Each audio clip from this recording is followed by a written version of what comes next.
The small laugh that became a storm. The story doesn't begin with a shopping mall, a fitting room, or a famous brand. None of that. It begins with her trying to close a shoe that kept opening at the side, laughing at herself, thinking, me and my random battles at 8 in the morning.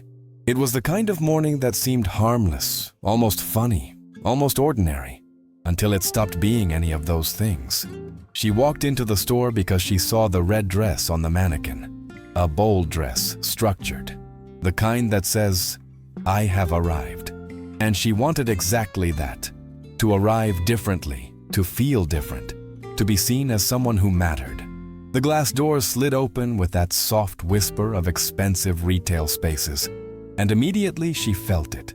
That subtle shift in the air when certain bodies enter certain spaces. The store smelled of vanilla and new fabric, that particular scent of aspirational living. Mannequins posed in impossible angles, their plastic perfection reflecting in mirrors that seemed to multiply infinitely. She walked past racks of silk blouses and linen pants, her fingers brushing against price tags she didn't look at because today wasn't about budget. Today was about transformation. The red dress called to her from across the showroom floor. It had structure, sharp lines at the shoulders, a cinched waist that flared into a skirt with movement and presence. It was the kind of dress that demanded attention, that refused to apologize for taking up space. She wanted that. She needed that.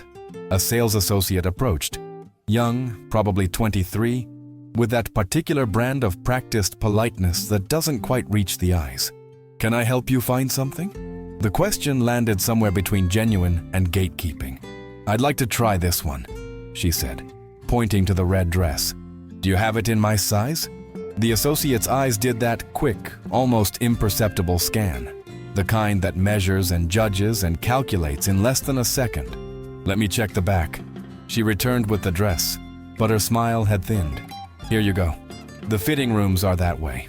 She pointed toward a corridor lined with mirrors, each reflection multiplying her body into infinite versions of itself.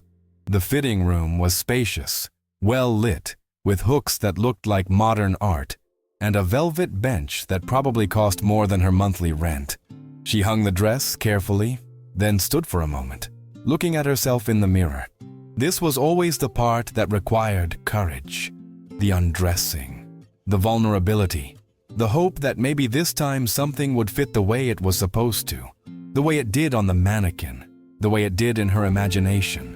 She heard them before she saw them. Voices just outside her fitting room, low, but not low enough. A giggle, then another, then a third voice joining in like an ugly chorus. Did you see what she's trying on?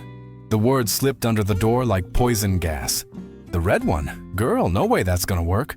More laughter, the kind that tries to disguise cruelty as camaraderie.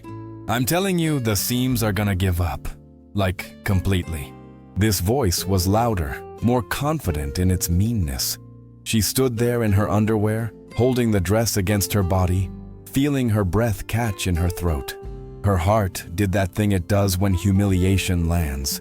A hollow punch from the inside, a reverberating pain that has no visible wound. She knew this feeling. She'd carried it since middle school, since the first time someone decided her body was public property for commentary. Since the first time someone thought her weight was a punchline instead of just a fact. Neutral and unremarkable. But she'd also learned something over the years. Desisting wasn't a skill she possessed. Giving up required a kind of surrender she'd never mastered. She pulled the dress over her head. The fabric slid against her skin, cool and substantial. She zipped it up. It fit. Not perfectly, there was pulling at the waist, but it fit. She looked at herself in the mirror and saw both the woman she was and the woman she wanted to become. The dress was bold. She looked bold in it. She opened the fitting room door. The 3 sales associates were clustered together near the register, their heads bent in conspiracy. When they saw her emerge, their conversation stopped, but their expressions didn't change. They looked at her the way you look at a joke that's walked into the room on its own legs. One of them, the youngest, with bleached hair pulled into a high ponytail, actually held up her phone, angling it slightly as if preparing to capture something for social media. For her friends? For whatever audience validates casual cruelty these days.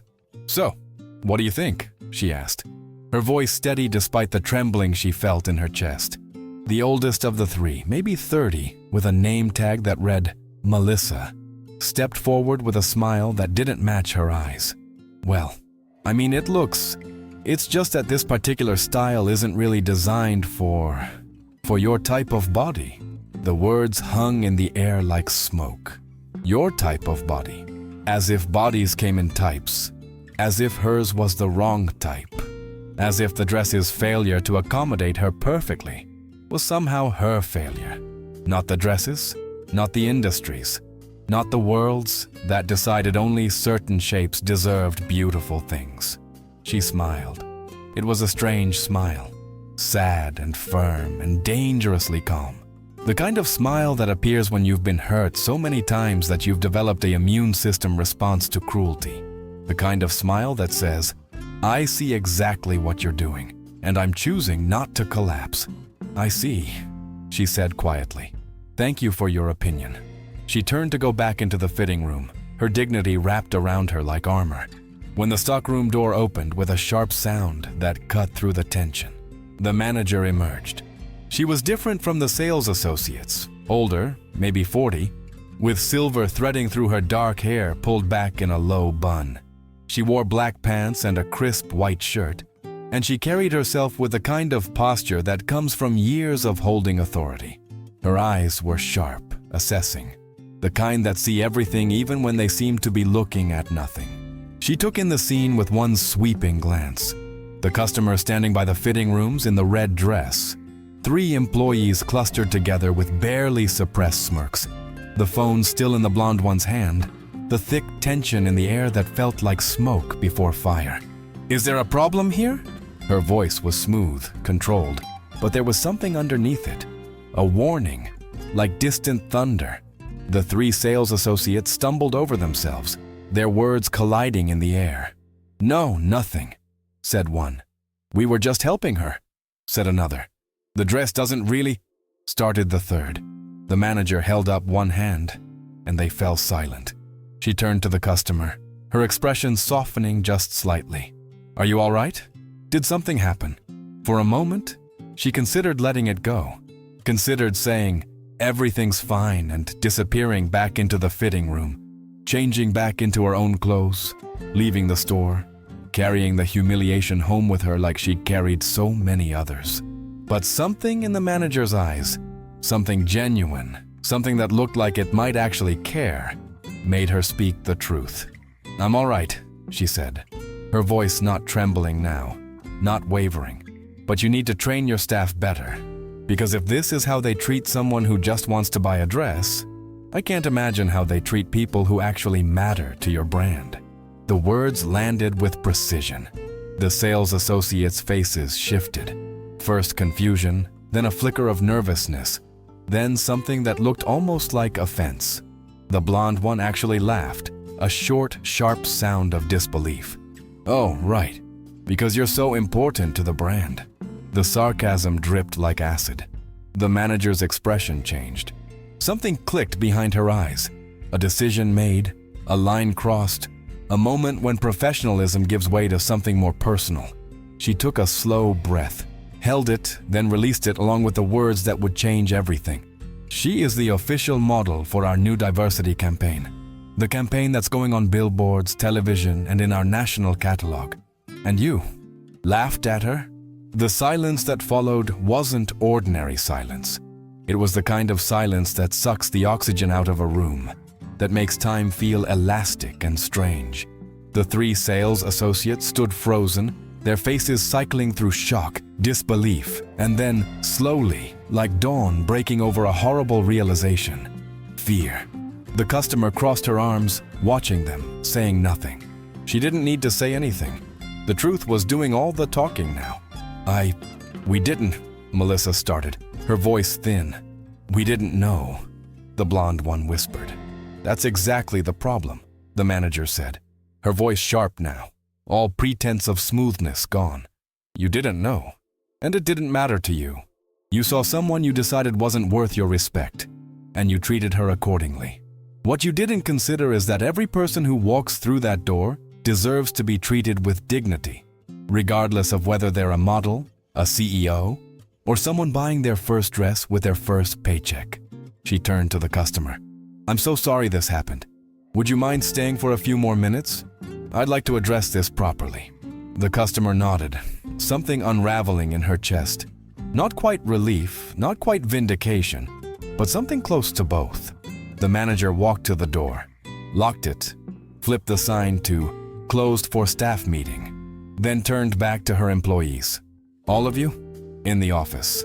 Now." The office was small, cramped, with a desk covered in inventory sheets, and a computer that showed the store's security camera feeds. The manager pulled up footage from 15 minutes ago, when the customer had first entered the fitting room. "Watch," she said. They watched. They saw themselves clustering together, laughing. They saw the blonde one holding up her phone. They heard their own voices tinny through the computer speakers, saying words they probably wished they could take back now. "Gonna give up? Not for that body. This is gonna be hilarious." The customer stood in the doorway, watching them watch themselves. It was surreal, seeing your own humiliation played back like a movie scene. But it was also clarifying, seeing their faces now, the shame, the fear, the desperate scrambling for excuses that wouldn't come. "This," the manager said, pausing the video, "is what we do not do. This is what I explicitly trained you not to do. Do you remember the diversity and inclusion training you all signed off on? The ethics workshop? The entire section about body positivity and making every customer feel welcome?" Silence. They stared at their shoes. "I'm going to call in the rest of the staff, and you three are going to apologize. Not just to her, to everyone. Because what you did in front of customers. And I'm going to make this right in front of everyone too." Within 10 minutes, the entire store staff was gathered in the back room. 8 employees in total, all looking confused and nervous. The manager explained what had happened, showing the video, her voice tight with controlled anger. "This behavior is unacceptable. It violates everything this company claims to stand for. It's cruel, it's unprofessional, and it ends now." She turned to the 3 offenders. "You will apologize, publicly, and then we'll discuss your future here." They apologized. Melissa went first, her voice shaking. "I'm so sorry. What I said was wrong and hurtful, and there's no excuse for it." The blonde one, her name tag said Becca, could barely speak through her tears. "I'm sorry. I was being mean, and I'm sorry." The third one, who'd been quieter throughout, just whispered, "I'm really sorry." They cried, but the customer noticed it wasn't the crying of genuine remorse. It was the crying of people who got caught, of people facing consequences, of people whose comfortable cruelty had suddenly become uncomfortable accountability. The manager wasn't finished. "You'll all remain employed here, but not in customer-facing roles. You're being reassigned to inventory management, stockroom organization, and general assistance. You'll learn what real work looks like, and maybe, you'll learn something about empathy while you're folding shirts and sweeping floors." The customer watched all of this quietly. She didn't want revenge, not really. She just wanted respect. She wanted the world to acknowledge that what happened to her mattered, that she mattered. And sometimes, she was learning, the universe delivers respect in ways you don't expect. 1 week later, she returned to the store. But this time, she was led not to the fitting rooms, but through a back entrance, up an elevator, into a sprawling photography studio she didn't even know existed above the retail space. The room was massive, with white walls that stretched up to exposed ceiling beams, with photography lights on tall stands creating pools of brightness, with racks of clothes and tables covered in makeup and hair products. A team of people moved through the space like a well-choreographed dance. Photographers adjusting cameras, stylists steaming garments, makeup artists organizing brushes, assistants checking clipboards and calling out instructions. She stood in the center of it all, feeling like she'd stepped through a portal into someone else's life. A woman with short gray hair and rectangular glasses approached, extending her hand. "I'm Diane, the creative director for this campaign. We're so glad you're here." I'm still trying to understand exactly what happened, she admitted. 1 week ago, I was being humiliated in your store. Now I'm apparently modeling for your campaign? Diane smiled, but it was a complicated smile. Let me show you something. She pulled out her phone and played a video, the security footage from that day, but from a different angle. The customer saw herself emerging from the fitting room, saw the exchange with the sales associates, saw herself speaking to the manager with that calm, unshakable dignity. The manager sent this to our corporate office. She thought we needed to see it. Both what your employees did wrong and what you did right. We'd been planning this diversity campaign for months, but we were struggling to find the right face for it. We'd interviewed dozens of models, professional and non-professional, and no one felt authentic. Everyone felt rehearsed, performed. And then we saw you. Saw me getting humiliated. No. Saw you refusing to be diminished. Saw you standing your ground without being aggressive. Speaking your truth without being cruel. Saw real strength, real grace under pressure. That's what this campaign is about. Not just different body types, but genuine confidence. The kind that doesn't come from never being hurt, but from being hurt and choosing dignity anyway. She felt something crack open in her chest. Not breaking, but opening. Like a door she didn't know was there. A voice behind her said softly, "I need to tell you something." She turned. It was Becca, the blonde sales associate who'd been part of the incident. She looked different now. Less confident, more uncertain. Wearing not the sleek store uniform, but simple jeans and a t-shirt. She was holding the red dress, carefully draped over her arms. "I wanted to apologize again," Becca said. "What I did was terrible. There's no excuse." "I've heard this already," the customer replied. Not unkindly, but not warmly either. "I know, but there's something else you don't know. Something the manager didn't tell you." She frowned. "What do you mean?" Becca glanced at Diane, who nodded permission. The campaign already had a model lined up. Someone from an agency, someone professional. But after the manager sent that video to corporate, after they saw how you handled yourself, they changed everything. They canceled the original contract. They created this opportunity specifically for you. "Wait, what?" Becca continued, her voice getting stronger. "That moment in the store, when you spoke up, when you didn't let us crush you, that changed everything. The creative team watched the footage and they said, 'This woman has presence. This woman has truth. This is what the campaign needs.' You weren't just reacting to humiliation. You became the message." The customer stood very still, the red dress hanging between them like a flag, like a question, like an answer she hadn't known she needed. "So I was chosen because I was humiliated." "No."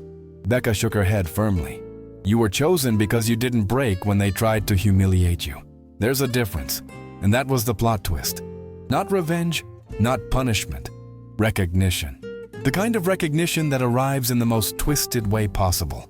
Through pain, through cruelty, through a moment of darkness that somehow, impossibly, led to light."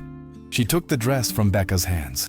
It felt heavier now, weighted with meaning, with transformation, with all the years of being told she was too much or not enough, with all the moments she'd stood in fitting rooms and felt her body judged and found wanting. "Thank you," she said to Becca, "for telling me." Becca nodded, then stepped back, returning to her position among the assistants, where she'd remain as part of her reassignment, her presence a constant reminder of lessons learned the hard way. Diane called out, "We're ready when you are." The customer walked toward the white backdrop where the lights were brightest. She could feel everyone watching, the photographers, the stylists, the crew, Becca in the background. She could feel the weight of the moment, how it balanced on the edge between her past and her future. She stepped into the light. Someone helped her into the red dress, zipping it up smoothly, adjusting the fabric so it fell perfectly across her shoulders.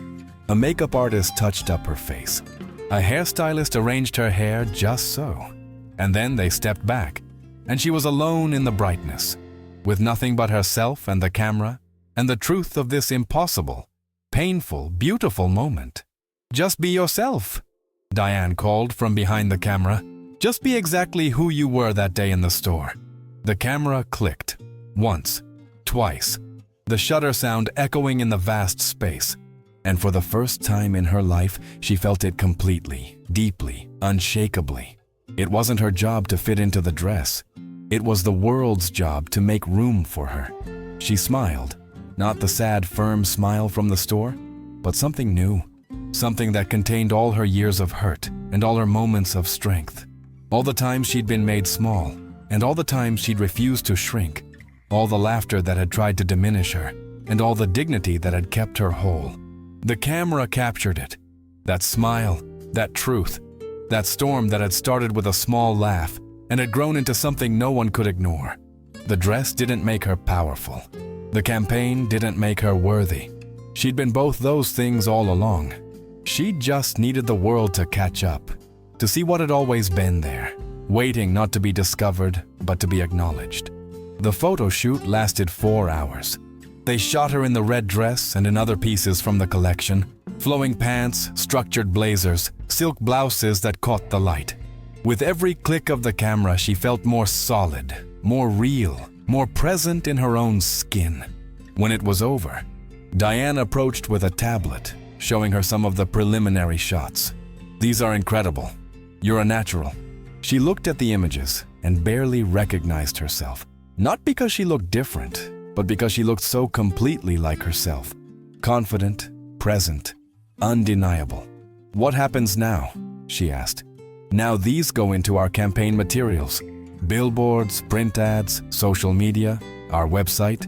You'll be the face of our fall collection's diversity initiative.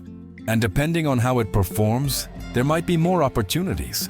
More opportunities. The words felt surreal. A week ago, she'd been trying on a dress and hearing people laugh at her body. Now she was being told she might have a future in this world that had seemed so determined to exclude her. As she prepared to leave, Becca approached one final time. "Can I ask you something?" "Sure." "How did you stay so calm? That day when we were so awful to you. How did you not just scream or cry or leave?" She thought about it, really thought about it. "Because I've been that person before. The one who screams or cries or leaves. And I learned that giving people the reaction they expect just confirms what they already think about you. So I decided to give you something different. Dignity.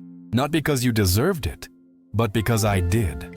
Becca nodded slowly, and the customer could see understanding dawning in her eyes. Real understanding. The kind that comes from confronting your own cruelty and realizing what it costs. The following month, when the campaign launched, her face appeared on a billboard visible from the highway. She drove past it 3 times before she could believe it was real. The red dress, her face, the tagline, "Everybody tells a story." She received messages from strangers, dozens, then hundreds, women thanking her, sharing their own stories of being made to feel wrong in their bodies, of being humiliated in stores, of being told they didn't fit. Men talking about their daughters, their sisters, their partners. People saying, "I saw you and felt seen." The store where it all began saw a 40% increase in sales the month after the campaign launched. The manager was promoted to regional director. The 3 employees who'd humiliated her completed their reassignments and went through additional training. One of them eventually left retail entirely, later posting online about learning the hard way that cruelty has consequences. But for her, the real transformation wasn't in the success or the recognition, or even the justice of watching people face consequences. It was simpler and more profound. She'd learned that the worst moment of her life could become a door to something she'd never imagined. That humiliation could be metabolized into power. That sometimes the world has to see you at your most vulnerable before it recognizes your strength. 6 months later, she returned to the store.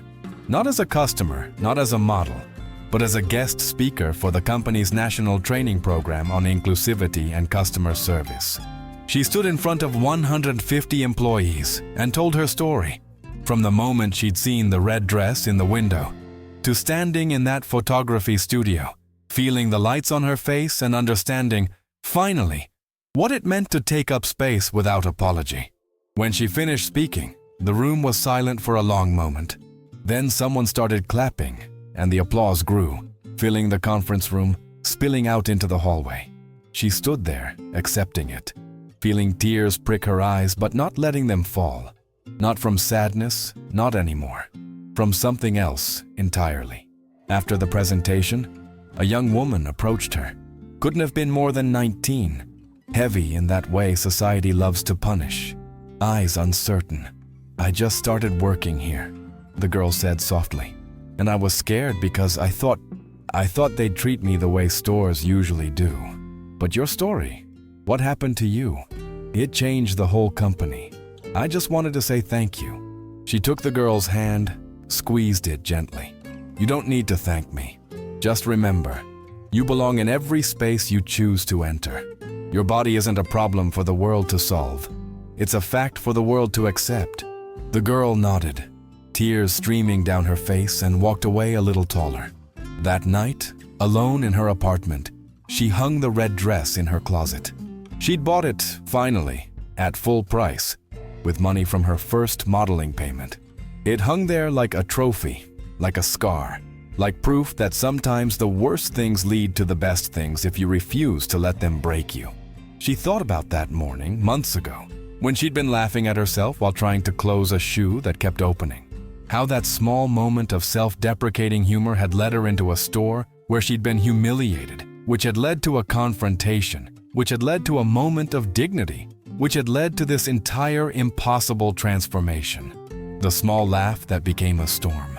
That's what Diane had called it when they discussed the campaign's internal messaging. A perfect description of how tiny moments of cruelty can cascade into huge consequences, but also how tiny moments of strength can cascade into huge change. She turned off the light and lay in bed, thinking about the girl from the training session, about all the people who'd messaged her, about Becca learning hard lessons, about the manager who'd stood up for her, about Diane who'd seen something in that security footage that no one else had seen. She thought about the red dress and what it represented. Not just fashion or beauty, but the audacity of taking up space, the courage of refusing to shrink, the revolutionary act of existing in a body the world told you was wrong and choosing to believe it was right. She smiled in the darkness.